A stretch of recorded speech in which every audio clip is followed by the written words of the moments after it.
Rather than lads, welcome back to Kossi's Arsenal podcast. My name is Kossi. Good morning, good afternoon, good evening, wherever you are in all parts of the world. You know what time it is, my prediction, my starting 11, and of course, what I expect Arsenal to do in the Brentford game. It is so good that football is back, but it is not so good because we have not yet bounced back to winning ways. But of course, before we go into that, congratulations to Mikel Arteta, named manager of the month in August. But there is a certain kind of curse moving around that if a manager wins Premier League manager of the month in the previous month, the team doesn't do well in the next one. So let's hope we can break that curse. Let's hope all that kind of charade does not interrupt our season. Now September is a month that most of the games have been interrupted, and I think Brentford is a very important fixture. Very, very important fixture. Brentford are well managed. They really play well. I think they have a very, very good manager in Thomas Frank. It's not going to be an easy game going at the GTEC Stadium. But I'm going to predict it Arsenal 3, Brentford 2. I think we will concede more than one goal in that game. If I look back on the nature of goals we conceded and the nature of goals we've conceded this season, Brentford have the capacity to score 3 or 2 goals against Arsenal. But I think the good thing about this team is they concede goals. And that is why I've gone Arsenal 3, Brentford 2. It's a game that is going to need character. It's a game that will need Arsenal to be strong. A game that will need Arsenal to be at our level best throughout the 90 minutes. So what is your prediction? Mine is 3-2. Goal scorers, I'm going to start adding goal scorers to my prediction. So goal scorers, I'm going to go with Gabriel Martinelli to give me 2. And difficult one here. Martinelli 2. I'm going to go with Granit Xhaka as well. I think Xhaka is going to have a big role to play over the weekend on Sunday. So Arsenal 3, Martinelli 2, Xhaka 1.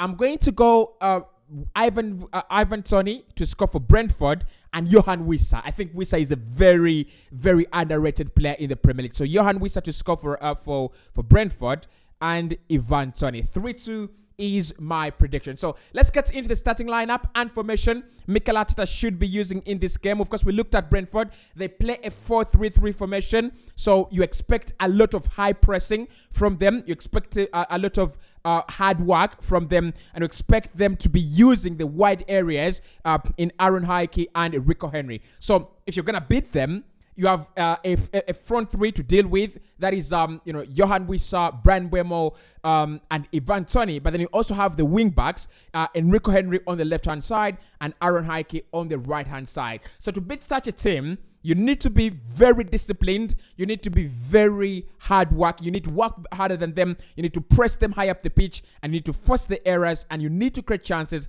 and you need to take your chances. Actually, before I go into my starting lineup, one thing Arsenal have to focus on in this game, take your chances.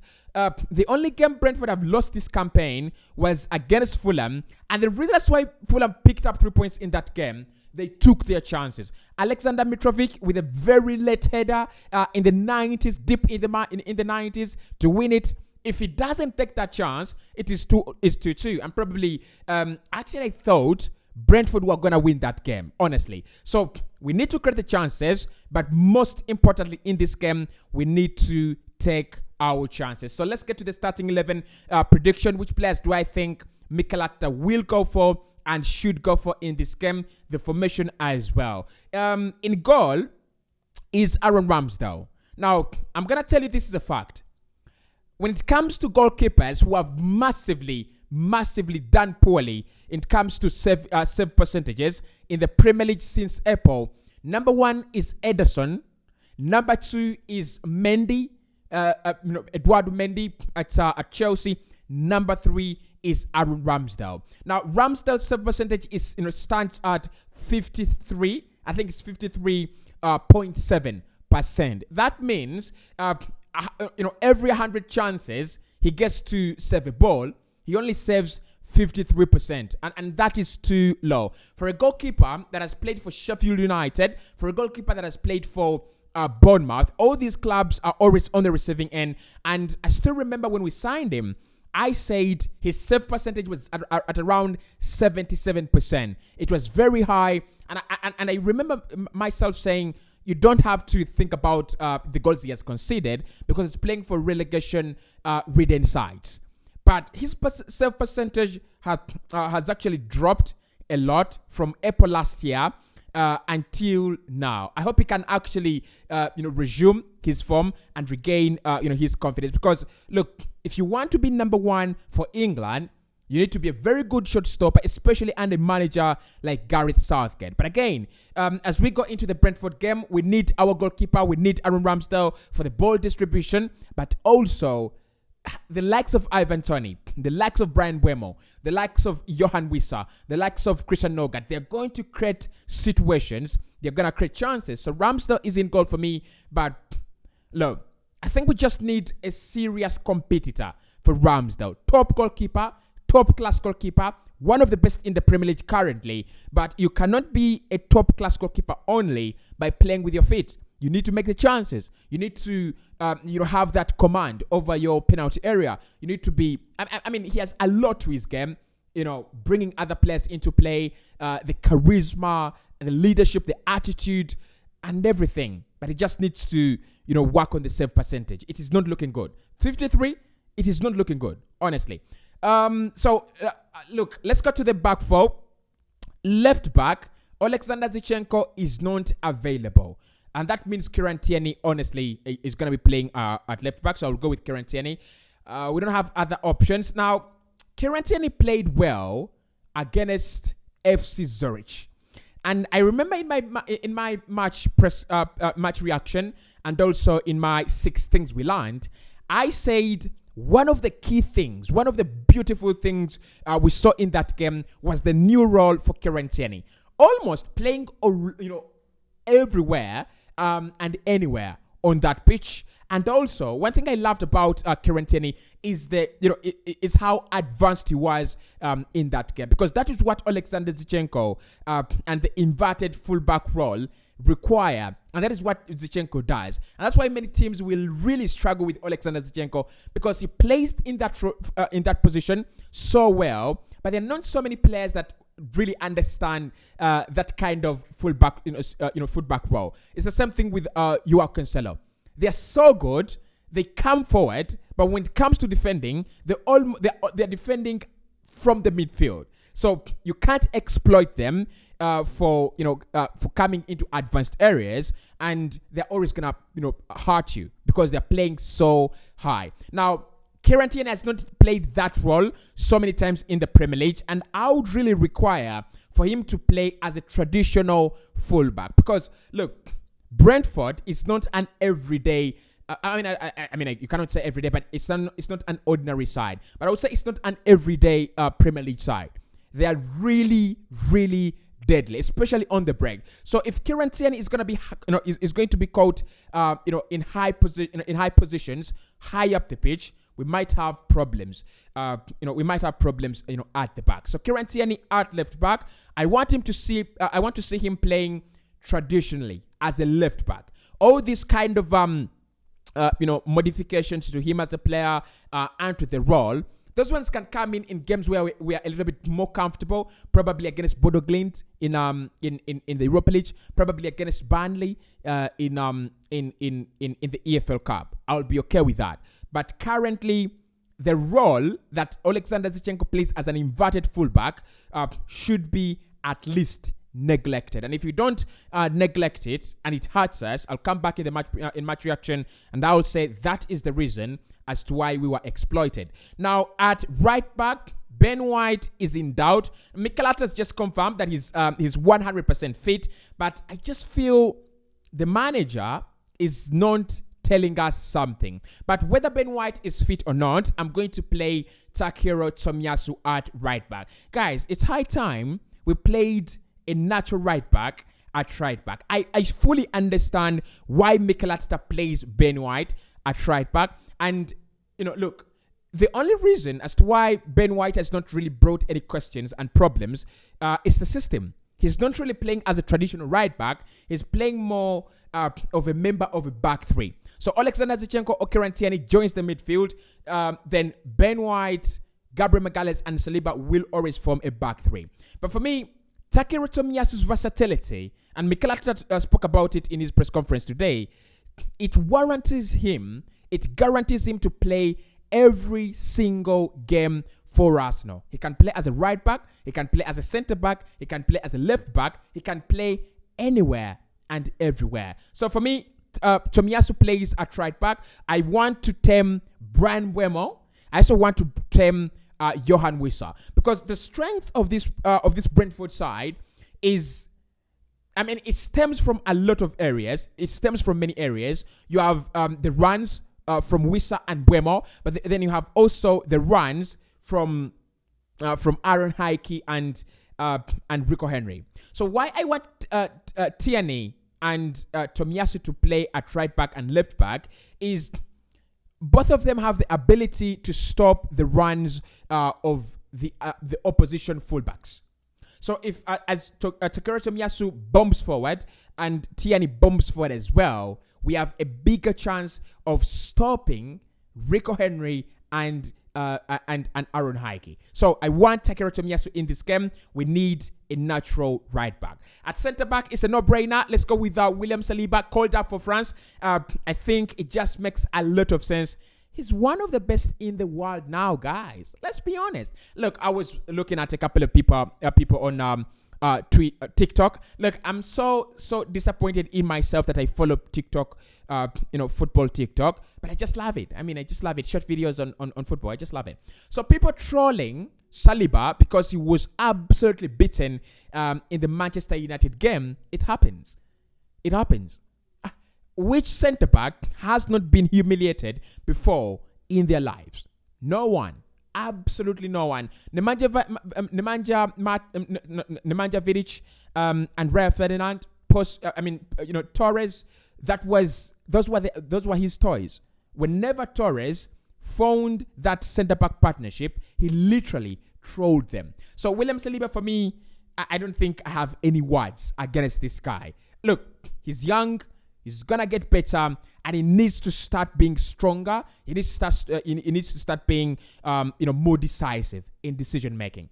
That is all I'm gonna say. Gabriel Magalhaes, as well, is the partner. Now, Gabriel was dropped for the Brazilian squad, and I think he's disappointed. Right? He must be disappointed because this, as an Arsenal team, I expected that at least 9 out of 11 of our starters should represent their countries. Honestly, 9 of the 11 starters in our team should be called up for national duty. There is no reason a manager doesn't call up an Arsenal player right now. There is no reason. Honestly. Look, if he wasn't called because of the Manchester United performance, that is to the manager.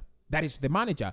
To skip all the good performances, 5 good performances, and then you focus on one or two errors committed in one game. That is to the manager. But for me, Gabriel Magalhaes, one of the best now in the Premier League. Don't bring Virgil van Dijk. Give me Gabriel Magalhaes, because I'm looking at Gabriel Magalhaes as one of the centre backs that are not afraid of throwing themselves and throwing their bodies on the line. They're always interested in tackling. They're always interested in making an interception. I don't know why he wasn't called up for Brazil. Guys, I can't explain. I can't. But that is my back line. 4 at the back with Aaron Ramsdale. Now, in midfield, of course, it is a pure 3, but I would love Mikel Arteta to stick with his 4-2-3-1 system. I'm going to explain why. So, 2 at the midfield place, of course, Thomas Partey, guys, is back. How many times have I said this this week? I'm just excited about this guy. He's look, I think it doesn't make it to the levels of Fabinho yet, of Rodri yet, but he can be there. The problem with Thomas Partey is injuries, isn't it? Only injuries. But Christian Nogat, Jensen, and then Yannet, that midfield 3 can cause problems. Ask Manchester United. They can be hilarious. They can be problematic. If you want to, one thing you want to do with Brentford is you want to stop them playing, and you want someone well positioned to stop those long passes down through the lines. And who better than Thomas Partey? So for me, Thomas Partey at the best of the midfield. I've had stories that Mikel Arteta doesn't want to risk him. It is not a risk at all. It is not a risk at all. Play him for 70 minutes. Take him off and introduce Albert Samilokonga if you want. And remember, after the weekend action, we are not going to have football until Premier League football until the 1st or 2nd of October.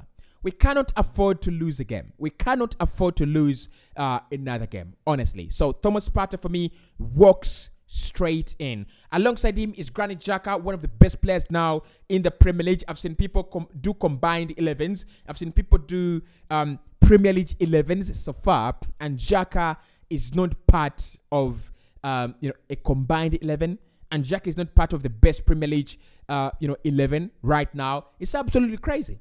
It's absolutely crazy. Xhaka right now for Arsenal is our most consistent lead player. He's doing well. He's absolutely doing well. And I've told you I'm going to have Granit Xhaka's name pinned on my new Arsenal jerseys the moment I get them. So Xhaka alongside Thomas Partey should be the midfield pivot. Martin Odegaard, of course, to complete the midfield, captain maestro.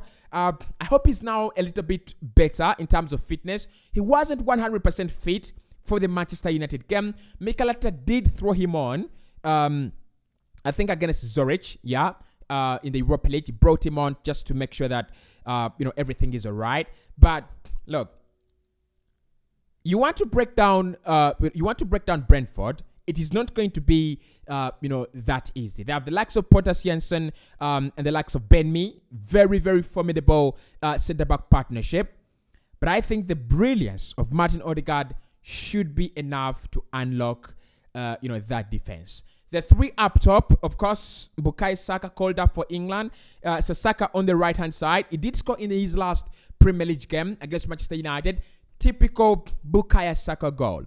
Look, I think this whole system benefits Bukayo Saka a lot. And look, when I look at him not score goals, I'm worried. I'm a little bit worried. I'm like, son, what is wrong with you? This system is built for you to score goals. This system is built for you to thrive, right? All the chances, all the second balls, all the dead balls, all the spoils in the penalty area should be picked up by Bukayo Saka. And that is typical of the Manchester United goal that we saw.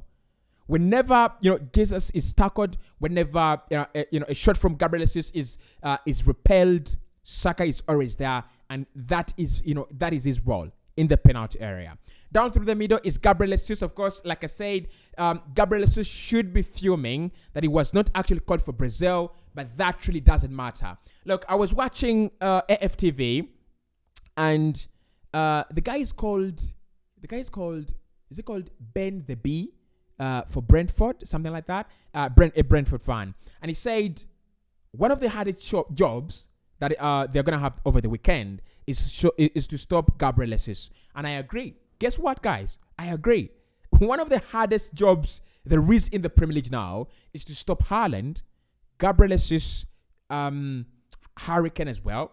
I think, Harry Kane, and probably Ivan Toney as well, because their movements are really, really problematic. So down through the middle is Gabriel Jesus, and to complete the lineup is Gabriel Martinelli. Of course, another player that was not called up for Brazil, but he's been doing so well. He's really been doing so well. I don't know why he wasn't called up for Brazil. But I also understand that managers want to keep that consistency in their squad. So that's why you see Southgate calling Maguire over Ben White. They want to keep that consistency. You don't want so many new players in the final stages of going into the competition. So Gabriel Martinelli, for me, exciting. 3 goals this campaign for us now already. I think around 3 assists, 6 goal involvements for us.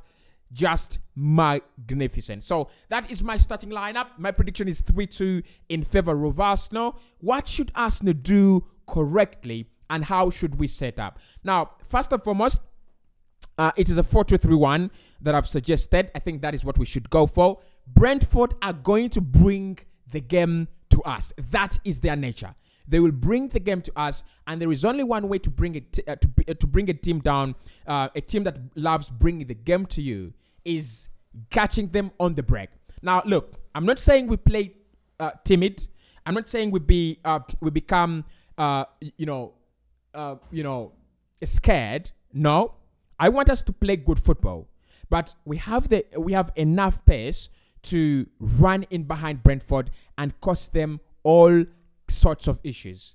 Gabriel is spinning in behind. Saka being released on the wider areas. That is why I want Thomas Partey to be back, because Partey will always find that perfect ball for Bukayo Saka, and Bukayo Saka is going to be the highest man on the pitch when it comes to average positions for Arsenal. So for me, look, if we can go for the counter-attack strategy, we can beat them hands down.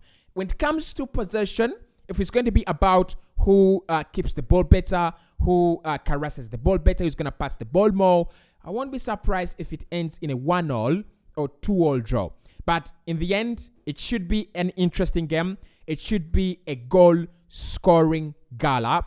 3-2, 2-2, 4-2, 3-3, around there, right? So be in for a thrilling one. That is my prediction, 3-2. That is my starting lineup. Tomorrow, we will have the final team news. Of course, as we enter the game on Sunday, we'll have the match build-up, match reaction, player ratings, 6 things we learned, manager's press conference reaction, and all that stuff. You know it. Hit the like button. I'll see you soon. I'm going to have lunch. Supper.